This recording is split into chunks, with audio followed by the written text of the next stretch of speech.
sort of good example of that? Delighted. I thought our structures held up. We were able to rotate a lot of players through those to give them an opportunity to play in various roles, and they had this. Their judgment was going to be on where they were at the time where we needed to assess them. So that was a real positive. Do you feel that yourself it's a big win for you, Michael, that they can stand up that well without two big prime movers this year not there? Oh, I think you're also underestimating what Jolly means to us and what Beams has been able to do for us and others. So, but every club's got injuries, and you guys don't take any prisoners. At the end of the year, it says 10 wins and 12 losses. We take in consideration. So why whinge and moan and worry about who's not playing? Because at the end of the year, you'll judge us on the win-loss ratio, not who was in, not who was out. Right, and it's right or wrong, and it's wrong, but you don't take into consideration that. We do, but you can't then go, well,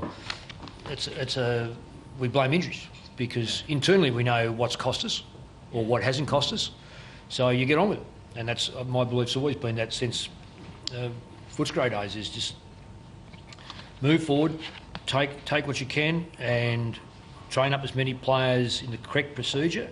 And I say correct for our football club, may not be correct elsewhere, but one of the things about it is predictability, and if the players play predictable football, then we know where we're at. So the bonuses are that Blair, Buckley, Didak, Fasoli to a degree, Cracker, McCarthy, Shaw, Sidebottom, all played. You can throw Ball and Wellingham in there for that matter. Played different roles at various stages, and generally were pretty good. Going forward now, you're in a terrific position of being 11-1 and going into a second bye. Are we 11-1? 10-1, is it? 10-1, and going into a second bye. How do you manage that, given this time of the year? Is it a good thing, a bad thing for the guys who are not in Arizona? We knew it in October that we had a bye, so it's no use worrying about it when you come into the week and then thinking, what are we going to do? This has been pre-planned, well-planned for 7 months. Can you tell us how you'll manage the players over the next 2 weeks? Do you get them away from footy? Just what you just said, we'll just manage the players. That's not telling us. Well, we manage the players. You know, some will go, some will no doubt go home at the end of this week. Others will stay here. Others will be offloaded. Some that haven't played a lot of football will be increased. It's like the boys in Arizona. Their workload is massive at the moment. You feel in the position, the sort of side you had out today, that you could have won in that fashion last year? And what I'm getting at, I suppose, is if you had 6, 8, 9 players missing, could you have won so emphatically? Yeah, but Melbourne had a lot of players missing too. I understand that, but would you have still won in the same? Well, we didn't win like that. But we didn't win like that. Last year? We won by a point. So how can I compare games? No, I'm wondering whether you feel that the way you won today says that you've actually got stronger. You certainly look like you've got a deeper list than perhaps you had at your disposal last year.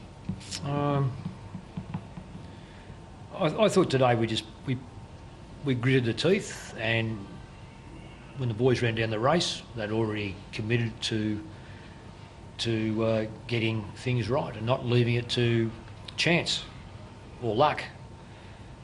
I know I reminded them during the week, and Nick and Scott Pendlebury were outstanding during the week and match day to ensure that the player group stayed focused, not get caught up in who we're playing, what we're playing, but our style. Just played our style of game. How do you judge Travis Cloke's first half of the year compared to your pre-season expectations of him? I don't sit down pre-season and analyse how many goals he's going to kick in a half of football. All I want him to do is to play. I know I'm sounding like a broken record, is to play what we need how to play. Someone will fall out at times, and today Travis fell out early in the first half and kicked his goals.